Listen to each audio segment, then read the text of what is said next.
matchup in college football this weekend. Georgia hosts Alabama in Athens. Georgia hasn't won a national title in 35 years despite a wealth of talent coming through the program.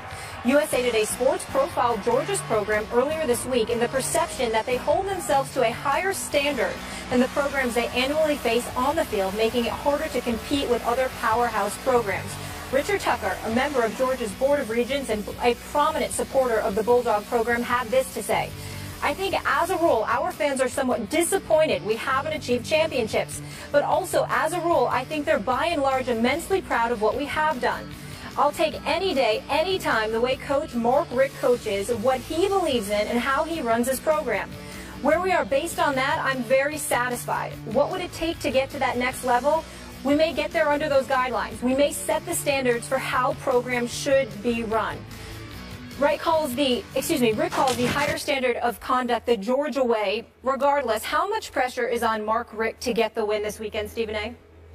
I think there's immense pressure on him. I think they're like 17-23 going against top 15 opponents in his career, if I remember correctly.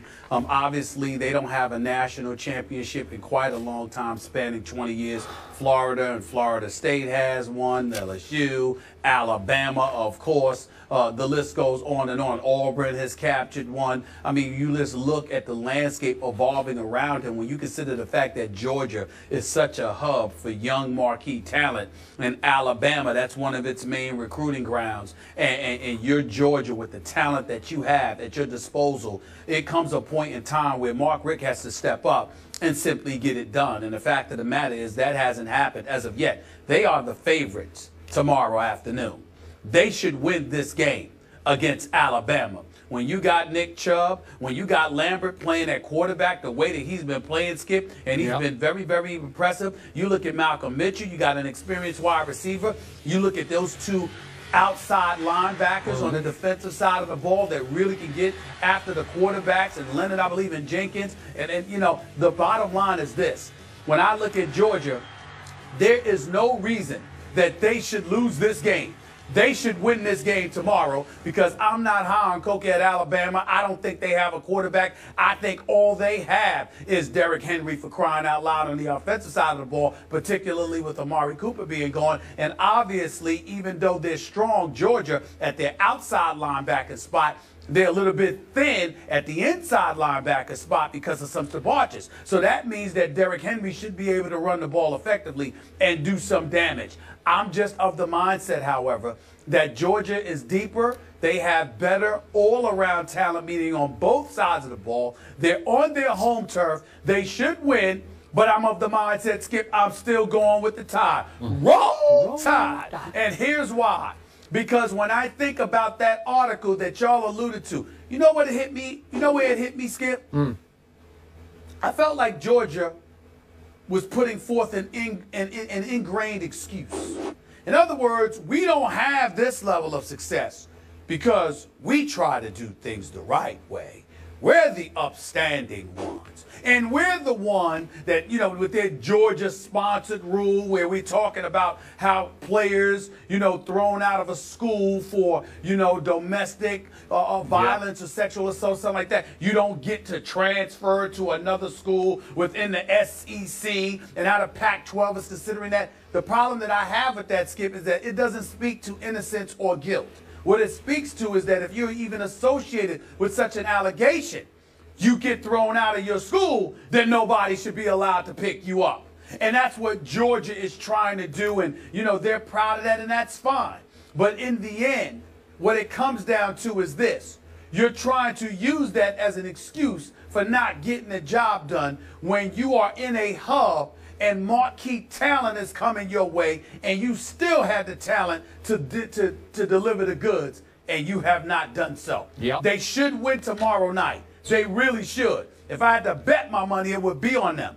But something tells me Alabama is going to win this game, because Georgia, led by Mark Richt, who seems to be a very nice man, by the way, simply finds a way to get in their own way.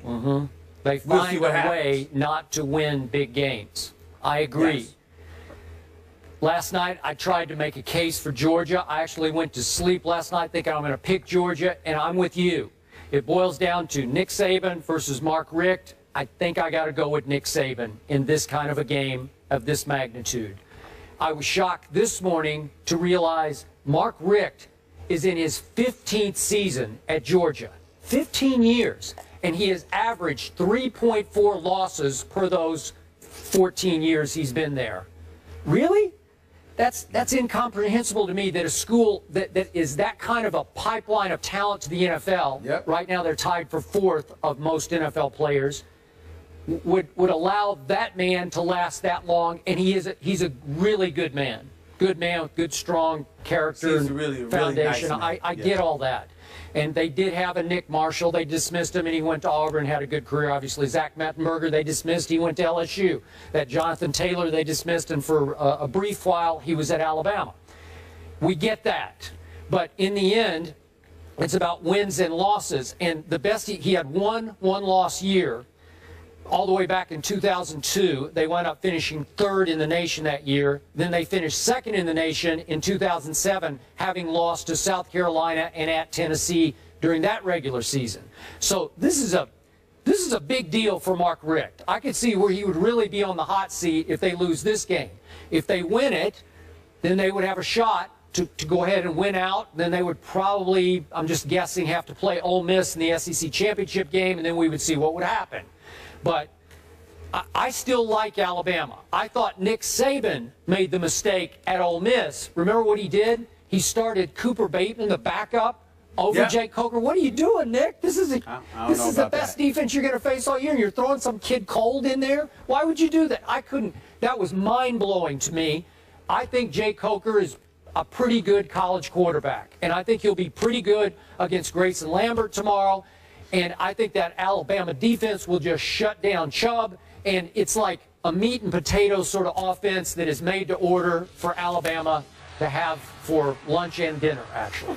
So, well, listen, you got Leonard Floyd, you got this kid Jenkins. They can make some noise. Skip, Georgia's got some dude, Dominique Sanders, who seems to be a playmaker. He's got 2 interceptions. You know, he's got 2 interceptions already in return, both, combined for 121 yards. He seems to be a difference maker on the defensive side of the ball. We'll see what Georgia is capable of doing. But in the end, I think it comes down to Derrick Henry's ability to run the football on Georgia in the inside, okay? Yeah. Because you know those outside linebackers will get to Coker or Bateman. You just got to believe that will happen. Whether it's Leonard Floyd or Janoris Jenkins, you got to believe that one, or Jordan Jenkins, you got to believe that one of them are going to get to him. But on the inside, running between those tackles, I think Derrick Henry could do that. If he can run by, and I don't think Nick Chubb, as great as he is going to be able to do that against Alabama's defense. Nope. I don't see that happening. So, again, to me, if you're going to beat Alabama, you've got to beat it with Lambert throwing the football,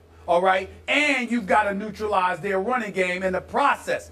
The combination of those two things happening to Nick Saban in a game like this, I can't bet my money on it. I just can't do it. I can't do it. 3-1 Alabama is a 2-point underdog on the road against undefeated Georgia. That game Saturday, 3:30 Eastern. We will all be watching.